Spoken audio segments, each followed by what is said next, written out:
An agent knows only what it reads. This video builds Retrieval, the machinery that finds the right domain knowledge and places it in the context window at the moment the agent needs it, so its proposals rest on more than its own weights. This assumes you are comfortable with an agent reading a context window and with judging a candidate by a leaderboard score.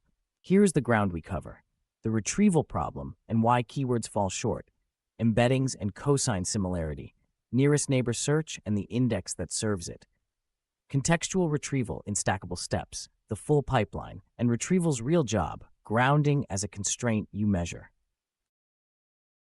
Start with the gap. A model's parametric knowledge, everything encoded in its weights during training, is broad but limited. It can be generic, stale, or simply wrong on the specifics a research task turns on. A physicist's agent should know dimensional analysis, a biologist's enzyme kinetics, an economist's the functional forms of demand.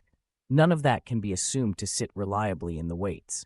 Retrieval augmented generation closes the gap. Rather than trust the model to remember a fact, the loop retrieves it from a curated corpus and places it directly in the window at the moment it is needed. Stated plainly, given a query and a corpus far larger than any window, return the K passages most relevant to the query.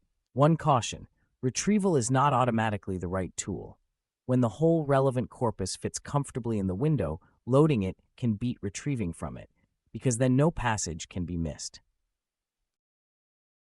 How should relevance be judged?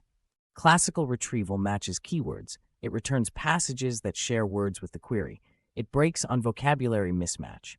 Ask about drag force and a passage on aerodynamic resistance. The same idea, in other words, is invisible to it. Semantic retrieval fixes this. It represents query and passage as vectors in a shared space and returns the passages whose vectors sit closest to the queries.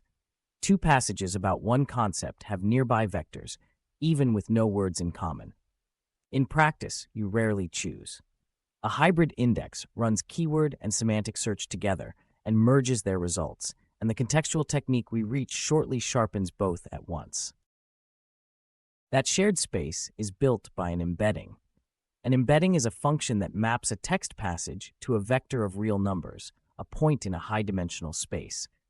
The model behind it is trained so that passages close in meaning land close in that space. The training target is comparative. For most triples of passages, if the first is more similar to the second than to the third, then its vector should sit nearer the second than the third. Read that carefully. For most triples. The property is statistical, not universal. A finite-dimensional embedding cannot order every triple correctly, and retrieval quality is simply how often the ordering holds for the passages that matter. So how do we score closeness? By the angle between two vectors. Cosine similarity is their dot product divided by the product of their lengths. It ignores magnitude entirely and reads only direction, landing between -1 and 1. 1 means the same direction, strongly similar. 0 means a right angle, unrelated topics. Negative values near opposite occur only rarely. Why the angle and not plain distance? Because a passage's vector length drifts with its word count and the model's internals, while its direction carries the meaning. Cosine keeps the direction and discards the rest. Embed drag force scales with velocity squared, and aerodynamic resistance grows with velocity squared, about 0.91. Now, drag force against material density is mass over volume, about 0.23. But mind the scale. A trained text embedding lives in a compressed, positive band. Unrelated passages still score well above 0, so read 0.23 as much less similar, not as literally orthogonal. With a way to score closeness, retrieval becomes a search problem. Given a corpus of embedded passages and one query vector, find the K passages with the highest cosine similarity to it. This is the K nearest neighbor problem in a high-dimensional space. Exact search compares the query against every passage. Its cost is linear in the corpus size times the dimension. For a few hundred or a few thousand passages, that is plenty fast. For far larger corpora, an approximate nearest neighbor index trades a small loss of recall for a large gain in speed. The small corpora here do not need it. Exact search suffices. Where do those vectors come from? An index built once in 3 stages. First, chunk. Split the corpus into passages of a manageable size, a few hundred tokens each. Smaller chunks retrieve more precisely. Larger chunks carry more context per hit. Second, embed. Run each chunk through the embedding model and store its vector beside the text. Third, index. Put the vectors in a structure that answers nearest neighbor queries, a flat array for exact search, an approximate index when the corpus is large. At query time, the loop is short. Embed the query, search the index for the k nearest, pull their passages, and inject them into the agent's context. There is a subtlety that decides whether any of this works. A chunk pulled out in isolation loses the context of its document.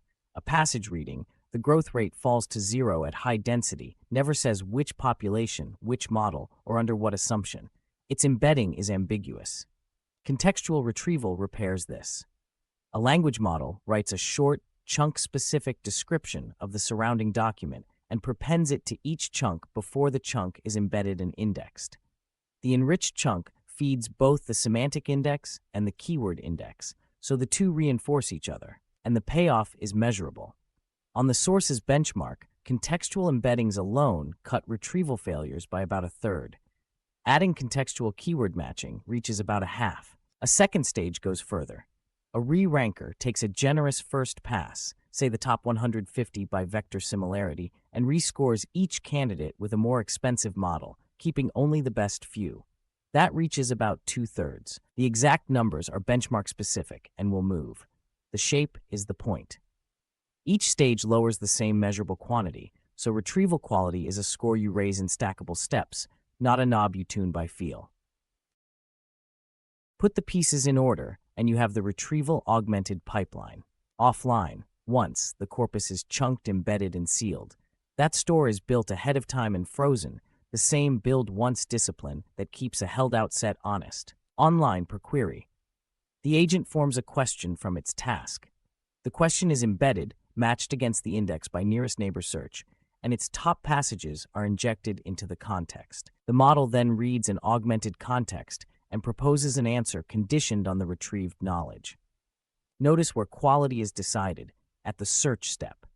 An index that returns irrelevant passages spends context budget for nothing, and one that returns misleading passages steers the proposal wrong.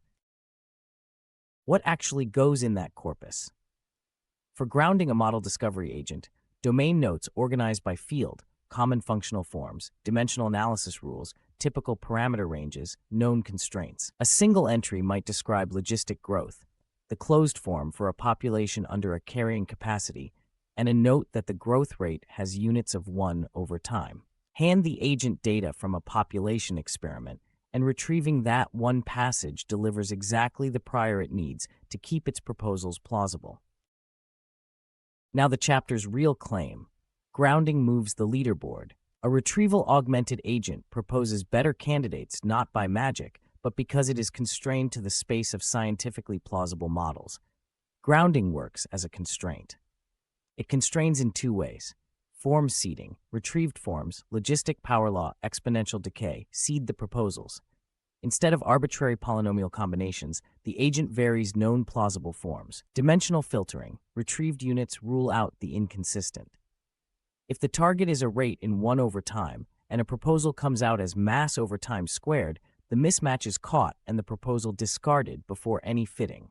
Together they shrink the search to a smaller, better chosen region, and a search over a smaller, well-chosen space beats a search over a larger, undifferentiated one, provided the constraints are right. That last proviso is the whole story. Grounding helps when the retrieved prior is aligned and the domain is well understood.